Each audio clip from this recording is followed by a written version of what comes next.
అనుగ్రహించావయ్యా. ఇంకా ఈ జనాంగమును బహు వృద్ధిలోనికి తీసుకురండి ప్రభువా. విస్తృతపరచండి ప్రభువా, విస్తరింపచేయండి నాయన. ప్రభు నీతో చెబుతున్న మాట, ఒకవేళ నీవు అన్కంట్రోలబుల్ స్పిరిట్, ఆధీనంలో ఉండలేని వ్యక్తివి అయితే, ఏదైతే నిన్ను ఇబ్బంది పెడతా ఉందో దాన్ని తీసి పడే.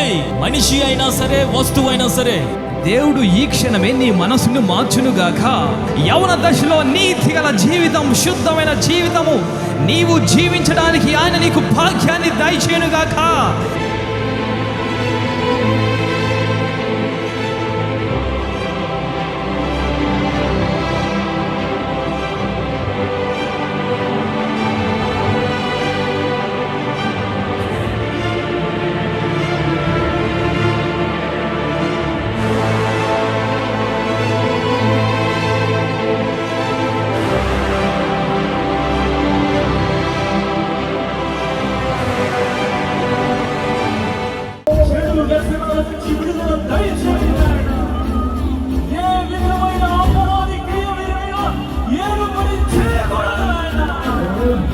పైకి ఆలయానికి రావచ్చు, ప్రార్థనలో పాల్గొనవచ్చు, కానీ చెడు స్నేహాలు, చెడు ఆలోచనలు, చెడు ఉద్దేశాలు కలిగి నశించిన స్టేజ్లో ఉండట్లేదు. ఈ వేళ తండ్రి చెంతకు వచ్చి మొదటి ఆత్మీయ స్థితిలోనికి వచ్చినట్లయితే దేవుడు నీకు విలువ గలగ జీవితాన్ని దయచేయాలని ఆశ కలిగి ఉన్నాడు.